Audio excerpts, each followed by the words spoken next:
Hola, nos sentimos muy honrados y agradecidos con Fer y su movimiento Letras con Filo por su invitación a participar en este maratón de lecturas de terror y suspenso. Nosotros somos el podcast del Buen Cruel. Yo soy Patricia Rogel y Hola, yo soy Chatelain. leeremos para ustedes algo de la obra de la escritora boliviana María Virginia Estensoro. Ella nació en La Paz, Bolivia, el 2 de julio de 1902 y murió en Sao Paulo, Brasil, en 1970 a los 68 años. Bueno, pues leeremos el cuento El Oxiso, como dice mi compañera Patti, de la autora María Virginia Estensoro, escrito el 11 de abril de 1937 y que tiene una leyenda que dice así: este libro es una crucifixión y un INRI. Y bien, comencemos con el cuento. Fue como un despertar de sueño cloroformo, un despertar que venía de la nada, una nada hecha de pesadilla y de opresión. Le arrancaron la vida de cuajo y se congeló de infinito, y ya no sintió más. Se transformó quizá en un trozo de hielo, tal vez en una piedra fría y negra, y ya no fue, y ahora era otra vez. Había vuelto de la nada, y en la nada seguía. Estaba formado de vacío, de silencio, de inmovilidad y de frío, de un frío de éter. Era ahora de éter y de desesperación. Había despertado de un sueño clorofórmico, con una lentitud de siglos. Había despertado de un sueño de piedra, en una vida de hielo. Despertó muerto, estaba muerto, sin voz, sin movimiento, sin vista ni calor, con la sangre coagulada, con los miembros yertos, tiesos y endurecidos, con las pupilas, con las pupilas fijas y dilatadas como bolas de cristal, con las manos crispadas, los oídos tapiados y el cerebro en febril actividad. Entonces su desesperación, su angustia, su vacío, su soledad y su silencio se agudizaron, se exasperaron y se poblaron de horror. Se llenaron de tinieblas y de nieblas, de penumbras de orto y de oscuridades de pavor. Pensó, primero poco a poco, después, con celebridad pasmosa, con velocidad inconcebible y atravesando todas las capas y todos los límites y todos los espacios, galopó sobre el tiempo y bebió la distancia. Fue más allá de lo eterno y de lo absoluto. El pensamiento se le rompió de pánico, se le quebró de espanto, se le trizó de miedo. Si hubiera estado vivo, se le habrían erizado los cabellos mojados de sudor y se le habrían desgarrado las fauces como ramajes resecos. No pudo gritar, ni pudo levantarse y estaba amurallado en el ataúd, muerto, definitivamente muerto. Era el Oxiso. Era el Oxiso, el difunto pálido, el extinto lívido. Era el finado de los cuentos de ánimas y el muerto, el fantasma. Sufría tan horriblemente, tan espantosamente, como nunca pudieron sufrir todos los vivos. Era un terrible automartirio en el que el pensamiento le servía de estilete y de cuchillo. Era un dolor tan enorme que fue haciéndose palpable y consistente, que fue espesando el vacío, colmando la soledad, volcándose en la nada. Era un dolor profundo y hondo, como el agujero en que yacía, un dolor profundo y hondo que crecía y se agigantaba y que iba tal vez a romper la caja, la muralla, el límite. Y el Oxiso tremaba de alegría al pensar en su liberación. El hombre resurgía en el muerto y soñaba como hombre que fue, no como larva que era, como fantasma que nacía.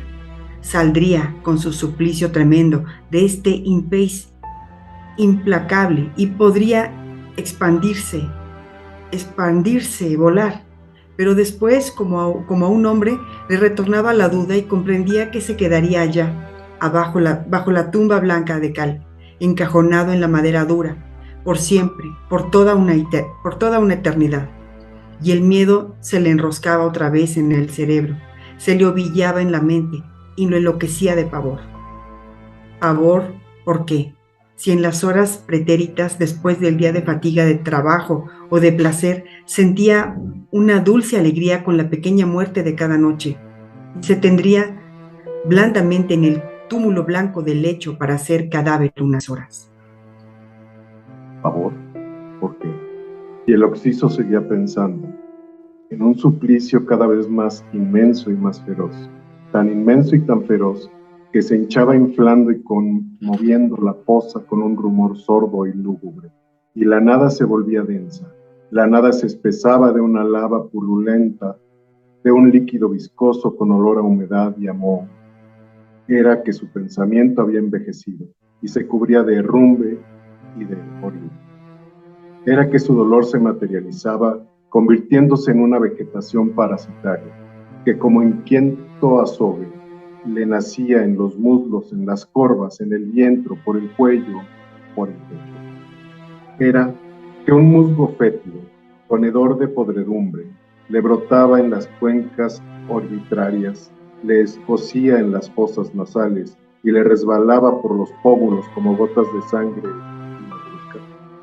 ¿Eran los gusanos? ¡Ay! Eran los gusanos. ¡Ay! ¡Ay!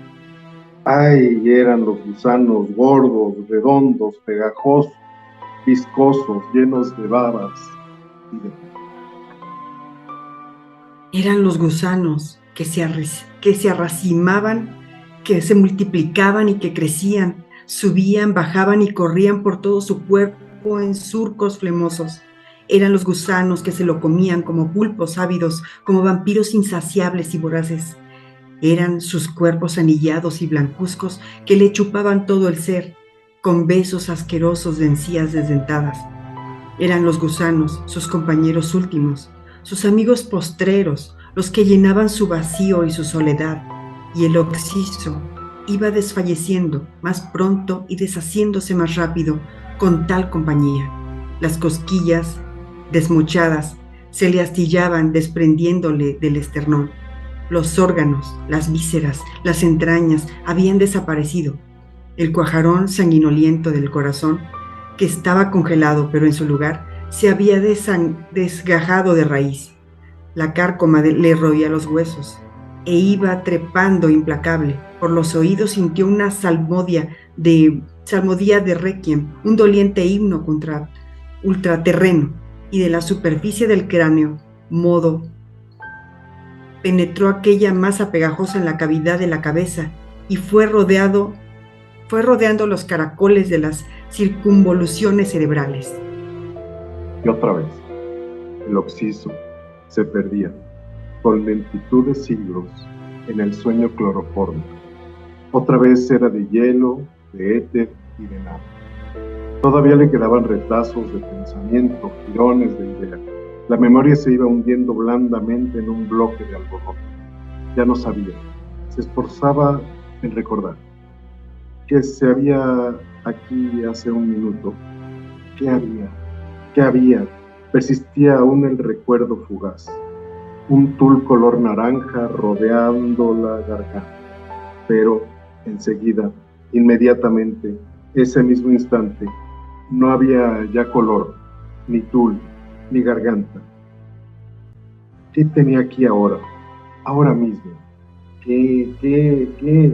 Le quedaban todavía 2 compases, 8 notas de un minueto de Beethoven. La la la, la la la la la, la la, y ahora, la la la, la la la la la, y ahora, la la, y no más, no más. Estaba otra vez perdido para siempre en la nada, disuelto en el vacío, hundido en el sueño clorofórmico. Se iban alejando los gusanos, habían terminado de comer.